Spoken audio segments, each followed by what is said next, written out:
할렐루야. 주님의 이름으로 여러분들을 환영합니다. 오늘은 계속해서 출애굽기 말씀 애굽에 임한 여호와 하나님의 표징과 이적 네 번째 말씀으로 애굽에 임한 흑암의 그 표징, 이것을 살펴보면서 함께 은혜를 나누려고 합니다. 하나님께서는 바로가 이스라엘 백성들을 보내지 않자 이번에는 모세로 하여금 손을 내밀어 애굽 땅 위에 3일 동안 흑암이 있게 하셨습니다. 이때 어둠은 평범한 어둠이 아니었습니다. 오늘 우리가 읽은 본문 출애굽기 10장 21절 23절 말씀을 보면 한치 앞도 내다볼 수가 없어서 뭔가를 하려고 하면 더듬어야지만 하는 그런 어둠이었습니다. 이 때문에 사람들은 서로의 얼굴을 볼 수가 없었고, 얼마나 어둠이 짙었었는지 사람들은 자기 처소에서 일어나지 않았다고 했습니다. 이런 어려움 때문에 바로는 모세를 불러서 이스라엘 백성들로 하여금 가서 여호와를 섬기라고 합니다. 놀라운 변화죠. 그렇지만 양과 소는 애굽에 머물러 두고 어린 것들만 데리고 가라고 합니다.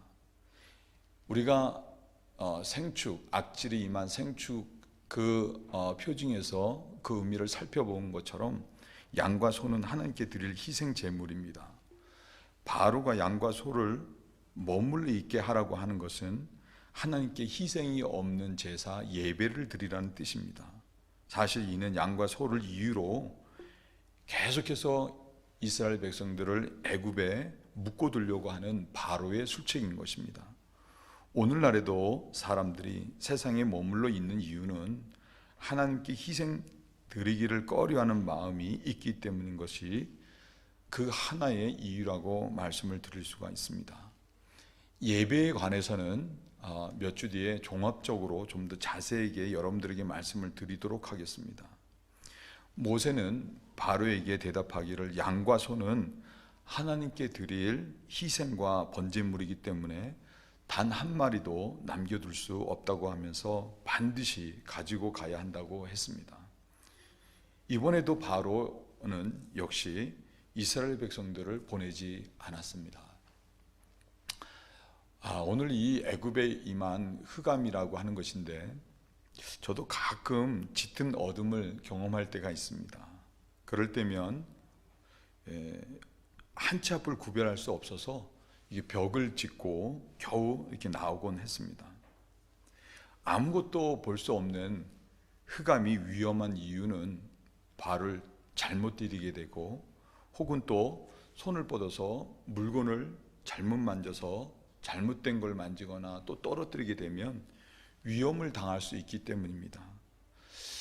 따라서 오늘 애굽에 임한 흑암이라고 하는 것은 단순한 어둠이 아니라 인간의 생명과 이 밝은 빛이라고 하는 것은 생명과 직결된 것임을 알 수가 있습니다. 여러분, 오늘날 세상이 얼마나 어둡습니까? 코로나19로 인해서 지난 한 해 참 어두운 시간들을 모든 사람들이 보냈습니다. 화이자나 모더나사에서 백신이 개발되어 마침내 미국 FDA에서 승인하고 백신 접종이 이루어지기 시작했을 때 언론은 이를 표현하기를 마침내 긴 어둠의 터널의 끝이 보이기 시작했다고 했습니다. 여러분, 코로나19 이 상황이 아니더라도 세상은 죄악으로 인해서 항상 어두운 곳입니다. 그 이유는 태양빛이 없어서도 아니고 불빛이 없어서가 아닙니다. 참 빛이 없기 때문에 그런 것입니다. 하나님이 빛이 있으라 하시면서 빛을 창조하셨을 때 그때의 빛은 히브리어로 오르라고 합니다. 이 말의 이때의 빛은 사람이나 세상에 생명을 주는 빛을 가리킵니다. 그리고 3일째 하나님이 만드신 태양은 그냥 오르가 아니라 마오르라고 합니다. 오늘날 세상이 이렇게 어두운 이유는 마오르가 없어서가 아니라 바로 참된 생명을 주는 그 참빛 오르가 없기 때문인 것입니다. 예수님이 바로 오르이십니다.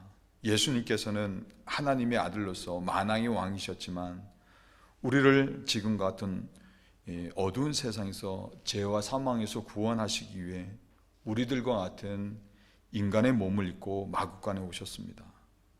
그리고 예수님께서는 병든 자들과 귀신 들린 자들을 치유하시면서 복음을 전파하셨습니다. 그리고 아무런 죄가 없으셨던 분이셨지만 기꺼이 우리를 대신해서 채찍질을 받으시고 십자가에 죽으시기까지 낮으심으로 어둡기만 했던 이 세상에 참된 빛을 비춰주셨던 것입니다. 제가 설교 말씀을 통해서 여러 대속의 은혜에 대한 간증 말씀을 드렸습니다. 예를 들어 조카가 간이 망가져서 죽어갈 때 삼촌이 자신의 간을 반을 잘라서 이식해 주는 일들, 죽음을 무릅쓰고 그리고 콜베 신부님이 한 사람을 살리기 위해서 대신 굶주림으로 죽어가는 막사에 들어가서 그를 살리고 대신 죽었다고 하는 이야기들, 또 얼마 전에 러시아에서도 있었던 4명의 자녀를 불길 속에서 구하고 마지막 순간에 희생되었던 어머니 이야기, 이런 모든 이야기들은 예수님께서 우리를 죄에서 구원해 주시고 우리의 삶에 참된 빛을 비춰주시기 위한 그 대속의 은혜를 대변해 주는 이야기라고 할 수 있습니다. 오늘 우리들이 여기에 이렇게 하나님을 예배할 수 있었던 모든 이유는 예수님께서 십자가의 희생과 사랑으로 참 빛을 우리의 마음에 비춰주셨기 때문인 것입니다. 사랑하는 성도 여러분, 흑암으로 인해 애굽 사람들이 더듬거리며 살고 또 어떤 이들은 아예 자기 처소에서 일어나는 자가 없었다고 하는 말씀과 같이 오늘날 역시도 어둠 가운데 머물면서 무기력한 인생을 사는 사람들이 얼마나 많습니까? 하나님께서 하나밖에 없는 아들을 이 땅에 보내셔서 우리를 대신하여 고난받게 하시고 십자가에 죽게 하심으로 우리를 구속해 주신 이유는 그런 빛을 받은 우리들 모두가 어두운 세상에서 참빛이신 예수님을 비추는 삶을 살게 하시기 위함인 것입니다. 성경은 이를 분명히 말씀해 주고 있습니다. 베드로전서 2장 9절, 오직 너희는 택하신 족속이요 왕같은 제사장들이요 거룩한 나라요 그의 소유된 백성이니 이는 너희를 어두운 데서 불러내어 그 기이한 빛에 들어가게 하신 자의 아름다운 덕을 선전하게 하려 하심이라. 이것이 우리 인생에 우리 마음에 참빛이 비춰주신 이유인 것입니다. 우리가 이와 같은 빛된 삶을 살기 위해서 필요한 것은 내 자신의 정체성, 곧 아이덴티티가 무엇인지 명확하게 아는 것이 중요합니다. 오늘은 이 말씀을 좀 더 중점적으로 드리려고 합니다. 제가 지난 금요일 기도의 시간에도 여러분들에게 말씀드렸듯이 우리들은 죄인의 정체성이 아니라 이미 십자가의 보혈로 정결케 된, 그래서 내 자신 하나님의 사랑받는 자녀라고 하는 의인의 정체성을 갖고 살아갈 수 있어야 합니다. 프리모 레비라고 하는 이탈리아계 유대인이 폴란드 아우슈비츠 수용소에 수감이 되었습니다. 너무 목이 말랐습니다. 강제 수용소 막사 추녀 끝에 통통한 고드름을 발견하고는 창밖으로 손을 내밀어서 그 고드름을 꺾었습니다. 그리고는 고드름을 입에 넣으려고 하는 순간 어느 팀엔가 다가온 간수가 그 고드름을 낚아채서 땅바닥에 던져버렸습니다. 레비는 반사적으로 소리쳤습니다. 왜 그러십니까? 그러자 간수는 이런 말을 했습니다. 이곳에서 외란 없어. 프리모 레비는 1944년 폴란드로 이송된 650명의 이탈리아계 유대인 가운데서 유일하게 살아남은 3사람 가운데 한 사람이었습니다. 그가 후에 한 말이 참 중요합니다. 아우슈비츠가 없었다면 나는 결코 글을 쓰지 않았을 것이다. 그리고 유태인이라는 내 신분에 대해서도 그리 심각하게 생각하지 않았을 것이다. 아우슈비츠를 경험한 뒤에 나는 살아남아 진실을 밝혀야 한다는 생각만을 해왔다. 아우슈비츠는 그 자신의 정체성이 유태인이라는 것을 뼈저리게 인식시켜 주었다는 것입니다. 2000년 동안 전 세계에 흩어져 살았던 유태인들이 지금의 이스라엘을 이룰 수 있었던 이유는 그들은 어느 곳에 살든지 어느 때든지 자신이 유태인이라고 하는 정체성을 잃지 않았고 실천해 왔기 때문인 것입니다. 여러분, 우리들도 마찬가지입니다. 우리들이 애국과 같은 어두운 세상에서 생명의 삶을 살고 어둠 가운데 있는 이들을 빛으로 인도하는 복된 삶을 살 수 있기 위해서는 내 자신에 대한 분명한 정체성이 있어야 되는 것입니다. 나는 용서받았고 나는 하나님의 사랑받는 자녀라고 하는 분명한 정체성을 가진 사람은 그 생각이나 말, 삶의 태도, 심지어는 고난을 대하는 태도도 다른 것입니다. 아직도 내 자신이 죄인이라고만 생각하는 정체성은 성공적인 인생을 살아가는데 아무런 도움을 주지 못합니다. 반대로 나 자신, 이미 예수의 피로 정결케 된 의인이란 분명한 생각을 갖고 살아가게 되면 그 사람은 더 이상 돼지 우리와 같은 더러운 생활에 머물지 않는 것입니다. 뿐만 아니라 나 자신 하나밖에 없는 독생하신 아들을 십자가에 내어주실 만큼 하나님이 사랑하시는 존재임을 아는 사람은, 그런 정체성이 있는 사람은 고난과 역경을 대하는 태도도 다른 것입니다. 쉽게 낙심하지 않고 절망하지 않고 끝까지 하나님을 신뢰하고 의뢰하며 그렇게 마침내 하나님의 구원하심을 경험하는 사람이 되는 것입니다. 예수님께서는 우리의 정체성에 대해서 이렇게 말씀하셨습니다. 마태복음 5장 14절 16절, 너희는 세상의 빛이라. 너희는 세상의 빛이라. 산 위에 있는 동네가 숨기지 못할 것이요 사람이 등불을 켜서 말 아래 두지 아니하고 등경 위에 두나니 이러므로 집안 모든 사람에게 비치니라. 이같이 너희 빛을 사람 앞에 비추게 하여 저희로 너희 착한 행실을 보고 하늘에 계신 너희 아버지께 영광을 돌리게 하라. 예수님은 우리의 정체성이 세상의 빛이라고 하신 것입니다. 늘 드리는 말씀과 같이 하나님이 빛이 있으라 하셨을 때 빛이 나타났던 것과 같이 우리는 내 자신이 내 자신에 대해서, 내가 내 자신에 대해서 평가하는 것이 나의 정체성이 아닙니다. 다른 사람들이 나를 보고 나에 대해서 평가하는 것 역시도 나의 정체성을 규정하지 못합니다. 우리의 정체성은 우리를 창조하시고 예수 안에서 새롭게 지으신 하나님의 말씀 속에 우리의 정체성이 있습니다. 예수님께서는 저와 여러분들 향해 너희는 세상의 빛이라 하셨습니다. 예수님이 우리에게 빛이라 하셨으면 우리는 빛인 것입니다. 예수님은 우리를 향해 너희는 세상의 빛이라 하셨는데, 우리를 지으신 분이 그렇게 말씀하셨는데 만약에 우리들이 아니라고 우긴다고 하면 이게 얼마나 우스운 일이 되겠습니까? 각자 내 자신의 이름이 있어 그 이름이 나인 것과 같이 예수님께서 저와 여러분들을 향해 너희는 세상의 빛이라 하셨다고 하면 우리는 빛인 것입니다. 아주 오래전에 링글린 브라더즈라고 하는 서커스단이 뉴욕에서 공연할 때의 이야기입니다. 공연 중에 갑자기 정전이 됐습니다. 한 1분 정도 짧은 시간이었지만 관중은 모두 숨을 죽이고 있었습니다.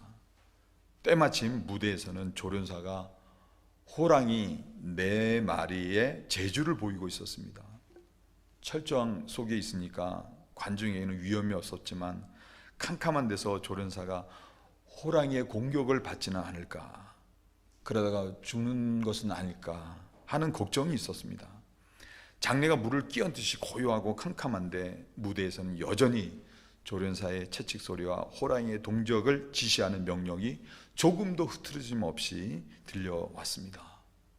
그리고 얼마 뒤에 다시 불이 켜지자 관중들은 모두 일어나서 그 조련사를 향해서 박수를 보냈습니다. 공연 뒤에 기자회견이 열리고 조련사에 대한 질문이 쏟아졌습니다. 그는 그때 이런 말을 했습니다. 어둠 속에서도 호랑이들은 나를 잘 봅니다. 내가 호랑이를 못 보고 있다는 것을 눈치채게 해서는 안 됩니다. 마치 어둠 속에서도 밝은 빛 속에 있듯이 행동해야 합니다. 조련사가 어둠 속에서도 호랑이를 계속 제압하고 살아남을 수 있었던 이유는 그런 어둠 속에서도 빛의 사람으로 행동했기 때문인 것입니다. 마찬가지입니다. 세상은 비록 어둡더라도 내 자신, 내 가정, 세상의 빛임을 알고 빛답게 행동하게 되면 그 사람은 빛이 가져다 주는 생명의 능력을 경험하며 사는 것입니다. 구체적으로 흑암이 가득한 이 세상에서 빛으로서 우리들은 어떤 삶을 살 수 있어야 하는 것입니까? 사도 바울은 에베소서 5장 8절 그리고 10절 그 이하에 이렇게 권면합니다. 너희가 전에는 어둠이더니 이제는 주 안에서 빛이라. 빛의 자녀들처럼 행하라. 빛의 열매는 모든 착함과 의로움과 진실함에 있느니라. 주께 기쁘시게 할 것이 무엇인가 시험하여 보라. 그러면서 사도 바울은 계속해서 열매 없는 어둠의 일에 참여하지 말라고 하고, 또 어떻게 행할 것을 주의하여서 지혜 없는 자가 아니라 지혜 있는 자가 같이 행동하라고 했습니다. 그리고 세월을 아끼라고 했고, 항상 주의 뜻을 분별하는 삶을 살고 술 취하지 말고 성령에 충만하라고 말씀을 했습니다. 그리고는 하나님께 감사하는 마음으로 늘 찬양하며 하나님을 경외함으로 피차 복종하고, 이제 가정 이야기하면서 부부가 서로 존중하고, 그리고 또 세상에서는 상사를 존중하며 빛의 열매가 있는 삶을 살라고 했습니다. 이것이 어두운 세상에서 같이 어둠 가운데 거하는 자가 아니라 예수님의 빛을 비침 받은 우리들은, 이 세상은 흑암으로 가득하지만 출애굽기 10장 23절에 이스라엘 자손에 거하는 곳에는 광명이 있었더라라는 말씀같이 어두운 세상에서도 어둠을 경험하지 않고 도리어 밝은 빛의 복의 역사를 경험하는 그리스도인들의 삶이라는 것입니다. 저와 여러분 모두가 이 사도 바울의 권면을 따라서 이런 빛의 열매가 있는 아름다운 삶을 살 수 있기를 주님의 이름으로 축원을 드립니다. 빙점이라고 하는 소설을 쓴 일본의 미우라 아야코라는 작가가 젊었을 때의 이야기입니다.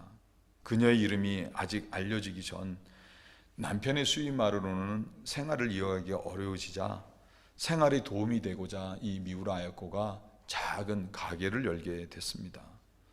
욕심 없이 시작한 가게였지만 장사가 너무 잘 됐습니다. 가게에 파는 물건들을 트럭으로 공급할 정도였고 매출이 계속해서 올라갔습니다. 그렇지만 그녀의 가게가 잘 될수록 옆집 가게는 장사가 안 됐습니다. 그런 상황을 지켜보던 남편이 그녀에게 말을 했습니다. 우리 가게가 매우 잘 돼 이웃 가게들이 문을 닫을 지경이에요. 이건 우리가 생각했던 거와 어긋나는 것 같습니다. 아내는 남편의 이런 배려에 감동을 받았어요.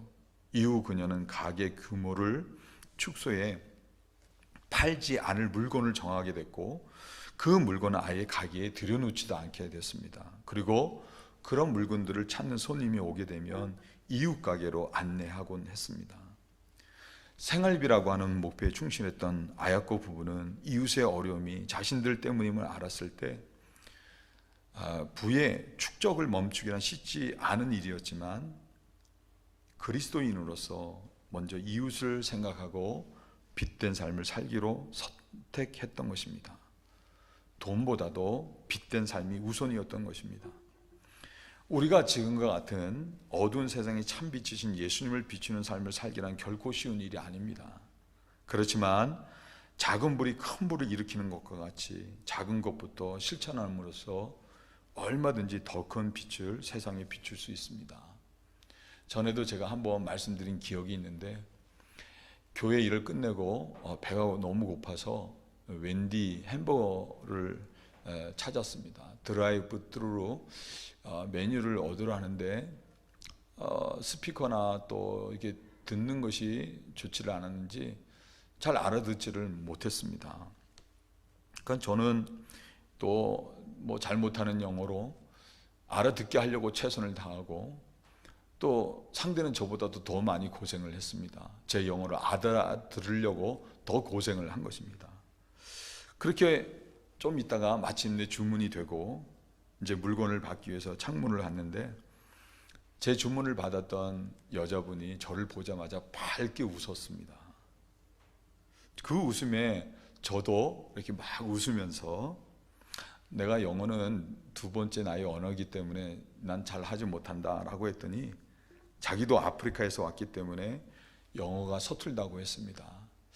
그 말을 듣고 제가 한마디를 더 했습니다. 아닙니다, 당신은 너무나도 영어를 잘합니다 하고 격려를 해주었더니, 이분이 전보다 더 얼굴이 밝아졌습니다. 그리고는 저더러 조금만 기다리라고 하더니 카운터 서랍을 열면서 쿠폰을 여러 장을 모아다가 건네주었습니다. 제가 그때 생각한 것이 이렇게 밝은 미소, 밝은 얼굴 하나 보여주는 것만 해도 어두운 세상에 빛을 던져주고 또 세상을 밝게 하는 일이다 하는 생각을 하게 된 것입니다. 지금과 같이 어려운 시대에 따뜻한 격려의 말 한마디 역시 이 어두운 세상에 예수님의 빛을 던져주는 일인 것입니다. 마틴 부버라고 하는 사람은 말하기를 상대를 당신이 아니라 그것, 다시 말해 인격체로 대하지 않고 물건으로 대하게 되면 그 순간 그 자신도 그것, 곧 물건으로 변한다라는 말을 했습니다. 진리라고 생각합니다. 은혜를 받아 은혜를 베풀면 은혜가 다시 내게로 돌아오는 것입니다. 우리 모두가 하나님의 선하심을 경험한 사람들이지 않습니까? 그런 선을 베푸는 삶을 살게 되면 그 선이 다시 내게로 돌아오는 것입니다. 예수님을 믿는다는 이유로 동료들 사이에 많은 고통을 당했던 한 여성분이 있었습니다. 너무 괴로워서 직장 생활을 포기할까 하는 생각으로 목사님에게 찾아가 상담을 했습니다. 목사님이 그녀에게 이런 질문을 하셨습니다. 우리는 등불을 어디에 둡니까? 우리는 등불을 어디에 둡니까? 이 여자분이 목사님의 질문에 대답을 제대로 못하고 우물거리자 목사님께서 이렇게 말씀하셨습니다. 우리는 어두운 곳에 등불을 둡니다. 하나님께서 자매님을 신앙생활하기 어려운 직장에 배치하신 것은 그렇게 어두운 곳에 생명의 빛을 비추라고 하신 것입니다. 이런 목사님의 말은 이 여자분의 직장을 바라보는, 그리고 자기의 신앙을 바라보는 시각의 변화를 가져오게 됐습니다. 몇 주 후에 이분이 다른 여자분과 함께 다시 목사님을 찾아왔습니다. 목사님, 이분은 오늘 예수님을 영접하기로 결심하신 분입니다. 이분은 우리 직장에서 13번째로 예수님을 믿게 되신 분이십니다. 이 여자분은 더 이상 직장의 어둠을 탓하지 않고 도리어 긍정의 마음, 그 자세로 참된 예수님의 비추는 삶을 살았던 결과 자신은 물론 다른 이들까지도 구원하는 복된 결과를 얻을 수 있었던 것입니다. 예수님께서 말씀하시기를 등불을 켜서 등경 아래 두는 사람은 없고 등경 위에 두어 집안 모든 사람들에게 비친다고 하셨습니다. 다시 말해서 우리가 예수님의 빛의 조명을 받았을 때 그 빛을 어디 멀리 가서 비추는 것이 아니라 가깝게 있는 내 가정에서, 또 직장이나 또 사업체, 그리고 무엇보다 교회에서 말 한마디라도, 그리고 솔선수범 작은 것이라도 내가 먼저 실천함으로써 그리스도의 빛을 비춰주는 삶을 사는 것입니다. 사랑하는 성도 여러분, 인류 역사 가운데 오늘날과 같이 세상이 어두웠던 적이 또 언제 있었겠습니까? 이 말씀은 다른 의미로 빛을 필요로 하는 사람들이 그만큼 많다는 이야기가 되는 것입니다. 또 한 가지는 세상이 이렇게 어두우면 어두울수록 우리의 작은 빛조차도 어느 때는 세상을 밝힐 만큼 충분히 밝을 수 있다는 것입니다. 여성교회에서의 코로나의 어려운 상황에서도 만두를 만들어서 팔았습니다. 코로나의 상황이기 때문에 다들 모이라고 할 수 있는 상황이 아니라는 거 여러분도 잘 알고 계실 것입니다. 만두를 만드는 것은 단순히 재정을 모아 귀한 일에 사용하겠다고 하는 이런 뜻도 비전도 있지만, 제 귀에 들려지는 이야기에 의하면 너무나도 귀한 의미들이 좀 있습니다. 어떤 아프신 분은 치료 과정에 다른 것은 입맛이 없어서 아무것도 먹을 수가 없는데 우리 교회 만두만큼은 맛있게 드신다는 것입니다. 그래서 주문하셨다는 이야기를 듣습니다. 저는 이분의 이야기는 단순히 만두를 드시고 싶어서 하신 이야기는 아니라고 생각합니다. 그보다도 만두 속에 담긴 우리 덴버제일감리교회 성도들의 섬김과 정성, 희생, 사랑을 사람들이 필요도 하고 있다고 생각하는 것입니다. 추운 날씨에 고생하시며 감당하신 일에 귀한 의미가 있는 것입니다. 지난주에 또 도전이 되는 이야기 한 가지를 들었습니다. 덴버의 어느 한 교회가 코로나로 인해서 재정이 어려움을 겪는 교회들을 도우려고 한다는 것입니다. 이것이 우리 교회, 내 교회를 떠나서 정말 빚된 교회가 감당해야 하는 일인 것입니다. 우리 교회의 참된 비전은 양적인 숫자의 성장만이 아니라 이 세상의 연약한 지체들을 돌아볼 줄 아는 것으로 발전될 수 있어야 합니다. 그럴 때 교회에 하나님의 은혜가 더 크게 부어줄 수 있는 것입니다. 여러분, 우리 인생도 마찬가지입니다. 사람들은 저마다 인생을 열심히 살지만 중년이나 어느 안정기에 될 때 도리어 공허감을 느낀다고 합니다.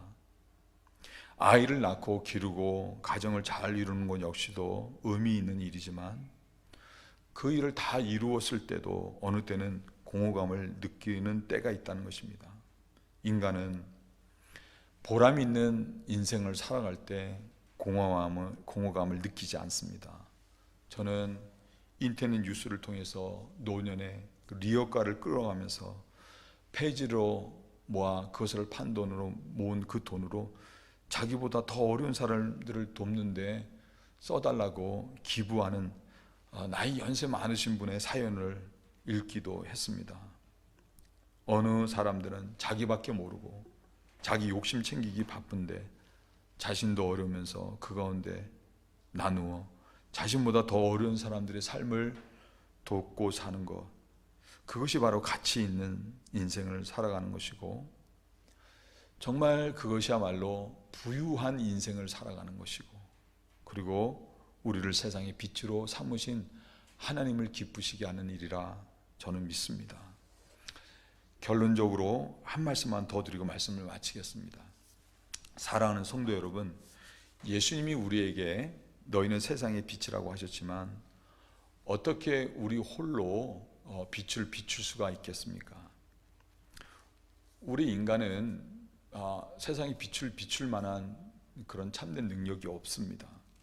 전구에 불이 들어오려고 하면 전기 에너지가 공급되어야 하는 것과 같이 우리들 역시 빛을 비출 수 있는 에너지를 공급받아야 하는 것입니다. 몇 년 전에 우리 교육부 아이들과 함께 수련을 하게 됐는데 이제 수련회장으로 가는 동안에 차 안에서 아이들이 노래 부르는 노래에 깜짝 놀랐습니다. 얘네들이 얼마나 요즘 한국에 트로트가 인기인데 트로트를 잘 부르는지 모든 아이들이 다 같이 떼창을 하는 것입니다. 나를 사랑으로 채워줘요. 사랑의 배터리가 다 됐나 봐요. 당신 없인 못 살아. 정말 나는 못 살아. 당신은 나의 배터리. 그때 아이들이 부르는 노래를 듣고 한동안 그 노래 때문에 혼났습니다. 목사의 입에서 찬송가가 흘러나와야 되는데 제 입에서 나를 사랑으로 채워줘요. 사랑의 배터리가 다 됐나 봐요. 이게 자꾸 흘러나오는 것입니다. 근데 가만히 생각해 보니까 그 가사가 틀리지가 않았습니다. 배터리가 다 되면 차도 시동을 켤 수 없는 것 같이 우리의 마음속에도 사랑의 배터리가 다 되면, 수명이 다 되면 아무리 사랑하고 싶어도 사랑할 수 없는 것입니다. 우리 안에 그리스도의 사랑이 늘 공급되어야 되고 성령 충만한 성도, 성령 충만한 교회가 되어야 하는 것입니다. 사랑하는 성도 여러분, 오늘 애굽의 흑암으로 인해 사람들은 서로를 알아볼 수 없었고 3일 동안 자리에서 일어나는 자가 없었다고 합니다. 3일 동안 흑암이 있었던 것입니다. 여러분, 우리 예수님 생각해 보시길 바랍니다. 예수님께서는 우리들이 더 이상 어두운 생활을 하지 않게 하시기 위해 친히 캄캄한 무덤 속에 3일 동안 계셨습니다.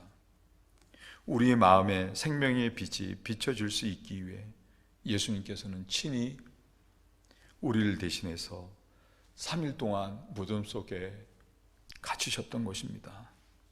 사랑하는 성도 여러분, 다른 곳에서 삶의 삶을 넉넉히 살아갈 수 있는 소망을 발견하고 사실 것이 아니라 나를 사랑해서 나를 위해 기꺼이 어둠 속에 잠기셨던 예수님의 사랑을 바라보시면서 소망을 발견하고 힘을 얻어 사시는 여러분들이 되시길 주님의 이름으로 축원을 드립니다.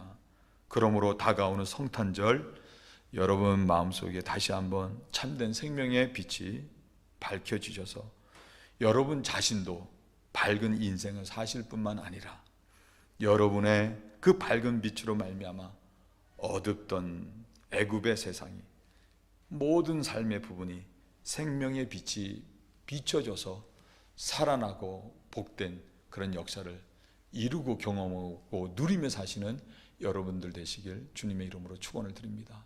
기도하시겠습니다. 하나님 감사합니다. 어둡던 우리와 이 세상에 참빛이신 예수님이 오셔서 어둠을 물리쳐 주시고 우리에게 생명의 참빛을 비춰주신 것 감사합니다. 우리 안에 그리스도의 사랑으로 충만해서 그리스도가 주시는 빛으로 충만해서 어두운 세상을 밝게 비추어 생명 있는 복된 세상, 복된 삶이 되도록 은혜로 함께하여 주시옵소서. 예수님의 이름으로 간절히 기도드려 싸움나이다. 아멘.